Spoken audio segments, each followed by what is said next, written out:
Hello guys, আমরা লালন শাহ সেতুতে আসছি। এটা হচ্ছে লালন শাহ সেতু আর এটা হচ্ছে হার্ডিস ব্রিজ। আপনারা বই পুস্তকে হয়তো দেখে থাকবেন যে পদ্মার সেই হার্ডিস ব্রিজ। এটাই সেই হার্ডিস ব্রিজ যা ব্রিটিশ আমলে তৈরি হয়েছিল। আর তার পাশেই যে ব্রিজটা দেখা যায় এটা হচ্ছে লালন শাহ।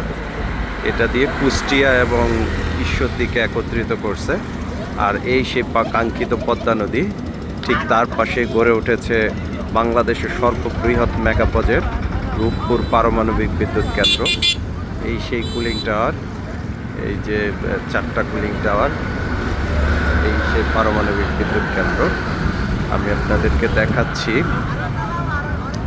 এই যে দূরে জুম করে দেখাচ্ছি, দেখেন এই যে জায়গাটা, এটা হচ্ছে জেটি। এখানে জাহাজ ঘাঁটি বলে। নৌপথে যদি কোনো মালামাল ক্যারি করতে প্রয়োজন হয় তাহলে এই জাহাজ ঘাটির মাধ্যমে করা হবে। আর এই যে কালো একটা স্তম্ভের মতো দাঁড়িয়ে আছে, এটা হচ্ছে ক্যারেন, সবচেয়ে বড় ক্যারেন। এটার মাধ্যম দিয়ে জাহাজের মালগুলা খালাস করা হয়। আর ঠিক এইদিকে আগালে এগুলো অন্যান্য ফ্যাসিলিটিস আছে, যেখান থেকে বিদ্যুৎ উৎপাদন হবে। ঠিক আছে, ঠিক ওইখান থেকে আপনি এদিকে আসলে এগুলো হচ্ছে কুলিং টাওয়ার। 4টা কুলিং টাওয়ার দিয়ে এগুলো মেনলি হচ্ছে বাষ্প বের হবে, ধোঁয়ার মতো বাষ্পগুলো বের হবে। এগুলো কিন্তু অনেক বড়, 55 তলা বিল্ডিংয়ের সমান। আর এর নিচের জায়গাগুলো অনেক বড়। আমি যে জুম করে আপনাদেরকে দেখাচ্ছি, অনেক বড় জায়গায় দেখেন একটা গাড়ি যাচ্ছে, মনে হচ্ছে যে একদম পিচ্ছি। হ্যাঁ, এটা বিশাল বড়। এক একটা কুলিং টাওয়ার মোটামুটি অনেক জায়গা নিয়ে তৈরি। এই কুলিং টাওয়ারের ভিতরে মাঝখানে পরপর 4টা লরি যদি পাশা একদম লম্বালম্বিভাবে রাখা হয় তাহলে এ মাথা থেকে ও মাথা পেতে পারে। মানে এত বড় জায়গা, এটা আপনাদের বোঝার জন্য বললাম। কারণ আপনারা এই যে একটা অনুমান করেন, দেখেন একটা ট্রাককে কত ছোট দেখা যাচ্ছে, একটা ট্রাককে কয়টুক দেখা যাচ্ছে। এই যে ট্রাকটাকে কত ছোট দেখা যাচ্ছে। ঠিক এই ট্রাকটা থেকে আপনি এটাকে কল্পনা করেন যে কতগুলা ট্রাক হইলে একটা কুলিং টাওয়ারের নিচে ভরতে পারে। হ্যাঁ, কতগুলা ট্রাক রাখতে হবে পাশাপাশি এই কুলিং টাওয়ারকে ভরানোর জন্য। এই যে দেখেন, এই যে হচ্ছে, এটা হচ্ছে একটা ট্রাক। ঠিক আছে, এটা একটা ট্রাক। এই ট্রাকটা যদি, এই যে ট্রাক কত ছোট দেখা যাচ্ছে, ঠিক এটাকে যদি আমরা এই টিক কুলিং টাওয়ারে পরপর বসাই, কতগুলা ট্রাক লাগবে একটা কুলিং টাওয়ারের এই প্রান্ত থেকে ওই প্রান্ত পর্যন্ত আসতে। তার মানে এক একটা কুলিং টাওয়ারের কি পরিমাণ জায়গা দখল করে থাকে। আর তার ঠিক পাশেই আমরা যে শুনছি যে রিঅ্যাক্টর, এটা হচ্ছে সেই রিঅ্যাক্টর। এই যে বোতলের মতো দেখা যাচ্ছে, এটা হচ্ছে রিঅ্যাক্টর।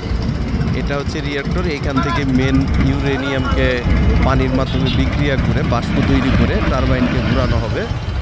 এটা হচ্ছে রিঅ্যাক্টর। ঠিক এর পাশে এই যে আরেকটা বোতলের মতো, এটা হচ্ছে রিঅ্যাক্টর। হ্যাঁ, এই 2টা রিঅ্যাক্টরের মাধ্যমে বিদ্যুৎ সাপ্লাই করা হবে। এইখান থেকে যে টারবাইনের মাধ্যমে ইউরেনিয়ামকে ধোঁয়ার সঙ্গে বিক্রিয়া করে বাষ্প তৈরি, তাপ তৈরি করে সেইখান থেকে বাষ্প তৈরি করে বাষ্পের মাধ্যমে স্টিমকে ঘুরাইয়ে তারপর সেইখান থেকে 2400 মেগাওয়াট বিদ্যুৎ উৎপাদন হবে।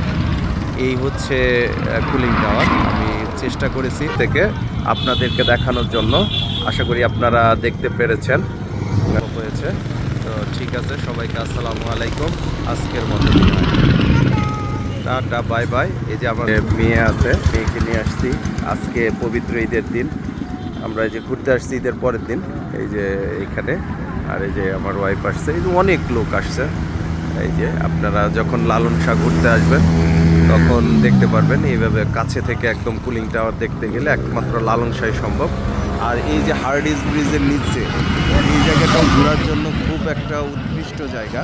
আপনাদের সুবিধার্থে আমি দেখিয়ে দিচ্ছি পরিমাণ লোকজন এখানে হার্ডিস ব্রিজের এখানে আসছে। পদ্মার পাড়ে একদম কাছাকাছি থেকে যদি নদীর উপভোগ করতে চান, বালুর চর ঘুরতে চান, এখান থেকে আপনারা থেকে আসবেন। তাদের জন্য আমার এই প্রচেষ্টা। আশা করি আপনাদের ভালো লাগবে। সকলকে আসসালামু আলাইকুম।